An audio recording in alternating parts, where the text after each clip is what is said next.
Listen up, Honolulu. I got scammed by these two, and you could too. So this is a video that you guys are going to want to watch. Let's get into it. Back in November of 2022, this young lady reached out to me to do a rent to own on a 2023 Hyundai Elantra that I had as I was getting ready to move off of the island. This was the car at the time that she got a hold of it. It only had a little over 2,100 miles on it. It was a vehicle that I had purchased and was using on my Turo fleet.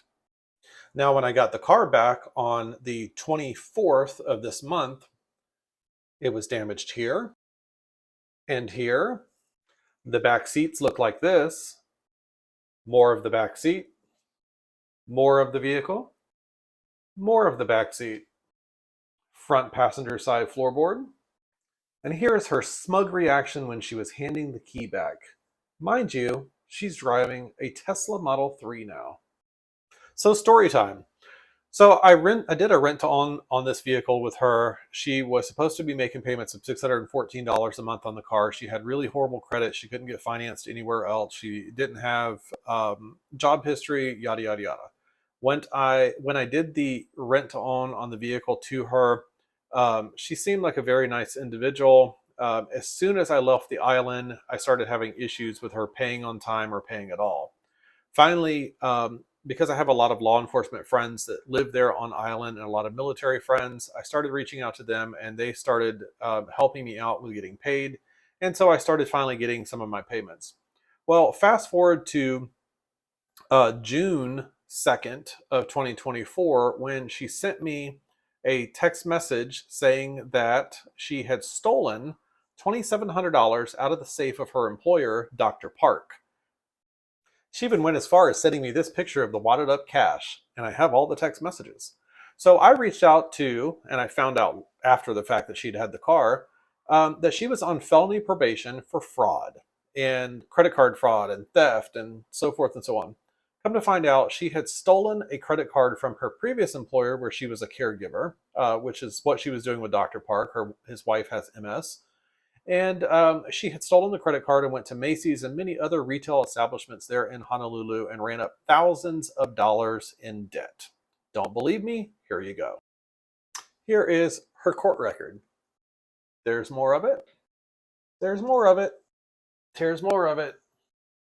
So I reached out to the felony probation office there in Honolulu and spoke with her probation officer and actually let her probation officer know that I had the text messages and what she had done. And probably to nobody's surprise there in Honolulu, they were not interested. They could care less. So they basically told me to kick rocks. They didn't care. They were not going to do anything about it. They didn't care that I had the evidence or anything else. Well, fast forward now to September 24th. She was 62 days late on a payment, had promised me and promised me and promised me that she was going to send me $1,190, which was what she owed for her car payments, insurance, and late fees. On the 24th, I sent her a text message and she told me to basically fuck myself and to come pick up the car because she wasn't paying. So a friend of mine goes and picks up the car, and that was the pictures that you've seen, how we got the car back. So yesterday I sent her a demand letter for the missed payments, insurance and stuff that she owed. I'm sorry, I picked the car up on the 19th, not the 24th. Subtotal for what she owed for rent and insurance, cleaning fee, the damage to the front bumper, the damage to the side, past due registration. She had not registered the car since August of 2023, and that was in her contract she was required to do. So she had a balance of $1,068.14. Past due safety inspections, she owes a total of $4,044.52. So then she sends me a text and tells me, well, the whole reason that she gave the car back was because she can't afford it. And if she was going to pay that, then she might as well get the car back. Then she goes on with this tirade saying that she had spoke to many different dealerships and they said that what I was doing was illegal and that she had already paid me $24,000 to $25,000 and that she wasn't going to give me anything else. So then I text her and I tell her, well, it's in your best interest to go ahead and pay me because you damaged my property. And keep in mind, I still have the text messages from Dr. Parks. Then she goes on to tell me that she didn't steal anything from Dr. Park and that it was a loan. Well, this is where the story gets interesting, because what did we do? We called Dr. Park. So come to find out, the story from Dr. Park was, and I wrote it all down because I wanted to make sure that I got everything that he said verbatim. So what I was told, that she worked for him for about a year, and that during that year period, he had lent her $30,000 because she was constantly late for work, and she said that she wanted to move to that side of the island. He lives in the Diamond Head area, and that she wanted to move to that side of the island. However, she didn't have the money to pay first, last, and security for a place. Now, anybody that's from Hawaii, you know that in Hawaii, it is illegal to charge first, last, and security. You can charge first month's rent and a security deposit equal to 1 month's rent, but you cannot charge first, last, and security. That is the law in Hawaii. So, unfortunately, he did not know that, and he gave her $30,000 to move. She was supposed to pay him back, and she never did. Later, he said that he started noticing things were missing. His wife's wedding ring, some very expensive clothing, some bags, other jewelry, so forth and so on. But he has a staff of 9 that work there, so he couldn't really pinpoint it to her at that particular time. Later, she messed up, and he actually planted a hidden camera in a closet where a safe was at, and he had given her a check for $5,000 and told her to go to the bank and cash it so he could pay all the help there on property. There was $2,700 left in the envelope, and he put it in the safe, but didn't lock the safe deliberately to bait her to see if she would steal the money.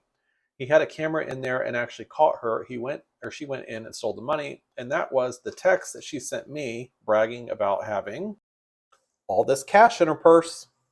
So when I call him and I'm telling him that, I have all of this evidence and why he never pressed charges, he said that he didn't press charges because he didn't want to ruin her life. But after thinking about it quite a bit longer, he wished he would have. So I asked him if I sent him all of the text messages, proof, and agreed to help him prosecute her, would he prosecute her? And much to my surprise, he said yes. So he called the Honolulu Police Department yesterday and filed a police report for grand theft, elder abuse, among many other things that she is now going to be charged with. Now, here's the other part of the story that gets very interesting. After she had stole from him like crazy, she actually had the audacity to ask him to borrow $26,000. He claims that she told him that she needed $26,000 to pay off the car that she had gotten from me. Now, here's where the story gets really crazy. So Dr. Park did not want to give her any more cash out of his own savings and stuff like that. He's a very wealthy man. He founded Clinical Labs of Hawaii and many other things. The man has got more money than he knows what to do with, but that's not the point. So she wanted to borrow $26,000. So to help her and to help her build her credit, he agreed to help her by getting a loan from First Hawaiian Bank. So they needed a co-signer in order for her to get this loan. He co-signed with her for the loan for $26,000. And what did she do? The day that she got the check, she took the check to a check cashing place in Honolulu, cashed the check, and she never went back to work again. She ultimately ended up defaulting on the loan, never made the first payment, and Dr. Park got stuck with the bill and had to pay over $30,000, not only the price of the loan, but a bunch of late fees. Mind you, she took that $26,000, but was constantly late with me. Now, come to find out, via the tracking system that was on the car, she was doing a lot of illegal gambling in a gambling facility in Honolulu. Anyway, long story short, she is now wanted in the state of Hawaii for grand theft and embezzlement, larceny, and a bunch of other shit. So if you guys know her and have seen her, reach out to the Honolulu Police Department and give them her location. Let them know where she's at. And if you have thought about hiring her as a babysitter or a caregiver or in your establishment, do not hire her because she will steal from you blind. Dr. Park told me yesterday that he wished that she was put away for life because the best place for her would be locked up behind bars to keep the country safe. And that's pretty sad. Share this video if you're in the Honolulu area.